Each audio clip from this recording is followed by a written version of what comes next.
कला के क्षेत्र में प्रतिनिधित्व करते हैं। आज इस विश्व विख्यात नृत्य कला को यूनेस्को ने भी एक सांस्कृतिक धरोहर मान लिया है। लेकिन ये कहानी कालबेलिया नृत्य के बारे में नहीं है। ये कहानी है उस समुदाय की जो इस कला का संरक्षक है। एक ऐसा समुदाय जो कहने को तो राजस्थान की पहचान है, लेकिन राजस्थान की ये जमीन ही उसे अपनाने से इनकार करती है।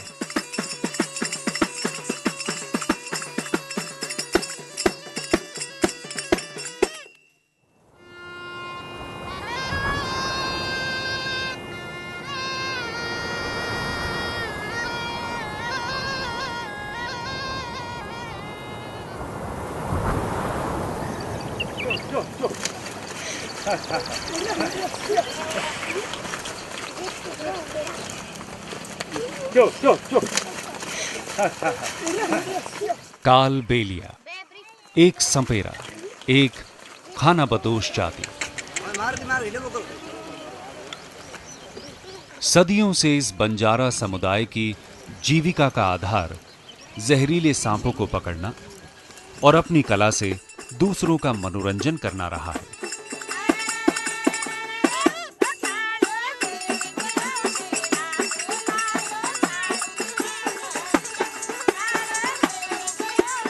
एक जगह से दूसरी जगह घूमकर ये अपनी कला के जरिए अपनी रोजी रोटी कमाते थे। लेकिन शायद उनका यही कल उनके आज पर भारी पड़ रहा है।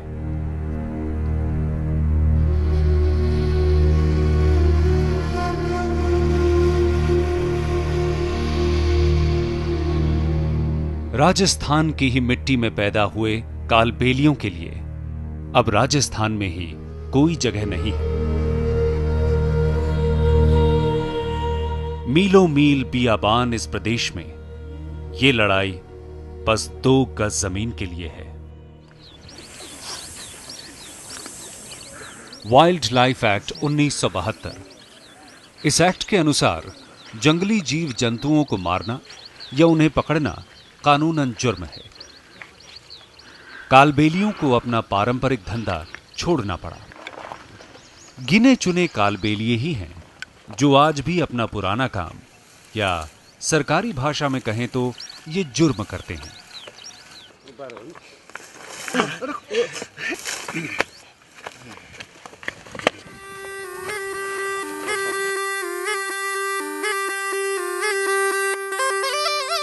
शायद उन्हें अपने भूखे बच्चों के मासूम चेहरों के आगे अपना ये अपराध छोटा लगता हो, लेकिन क्या ऐसा करके भी ये उनके भूखे पेट भर पाते हैं?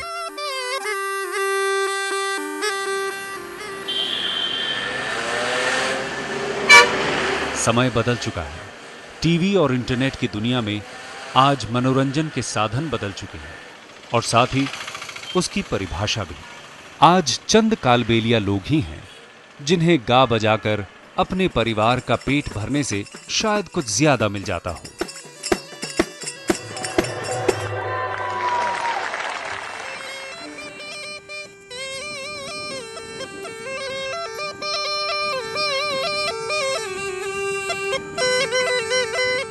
और बाकी जो अपने बूढ़ों से सीखी इस कला को आज भी जिंदा रखे हुए हैं, उनका हाल सोमनाथ जैसा है।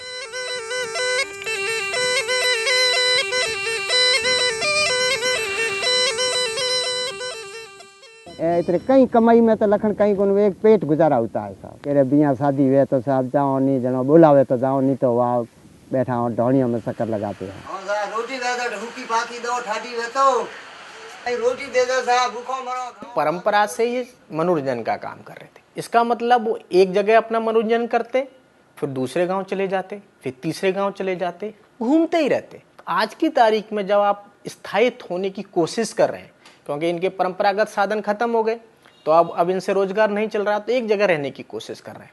अब एक जगह रहने की कोशिश कर रहे हैं, लेकिन जमीन नहीं। सोमनाथ घर घर जाकर भीख मांग रहा है ताकि वो अपना और अपने परिवार का पेट पाल सके।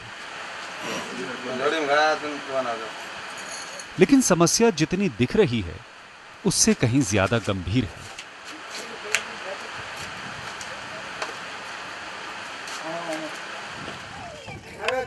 सोमनाथ के पास अपनी जमीन नहीं है, उसके पास सरकारी पहचान भी नहीं है। अरे साहब फेरी करा दो साहब, रोटी वैसे दो साहब। सोमनाथ कालबेलिया है, जिन्हें स्थानीय भाषा में जोगी भी कहा जाता है, यानी एक अछूत।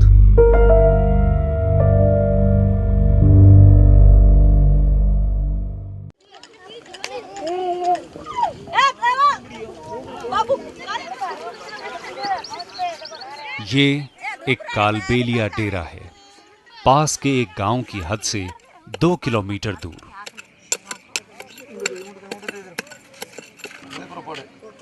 आज ही ये कालबेलिया डेरा 15 किलोमीटर दूर से चलकर यहां पहुंचा है। इन्हें उस गांव के बाहर से सिर्फ 4 ही दिनों में निकाल दिया गया।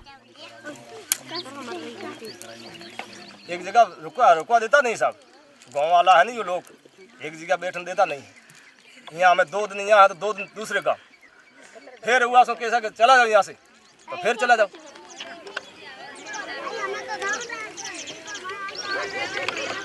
इनके परिवार हजारों साल से राजस्थान में जुड़े हुए हैं।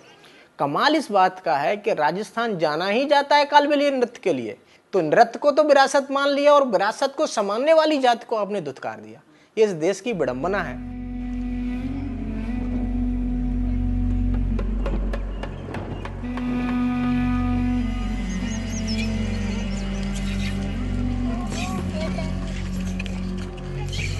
आज ऐसे न जाने कितने कालबेलिया डेरे राजस्थान के गांव की हदों से बाहर बनते हैं और फिर बिखेर दिए जाते हैं। उन्हें वहां रुकने नहीं दिया जाता।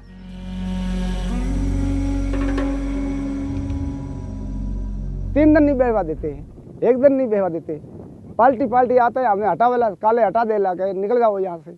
जमीन नहीं है, प्लॉट भी नहीं है, घूम के फिरते हैं, मिन के बहवा नहीं देते हैं, जमीन माथे पग ही नहीं देवा देते हैं। क्या कर सकते हैं?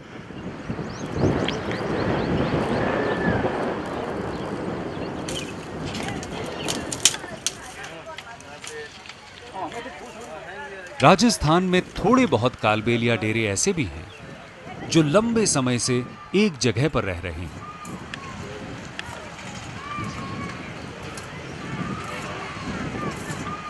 लेकिन हर चीज की कीमत होती है।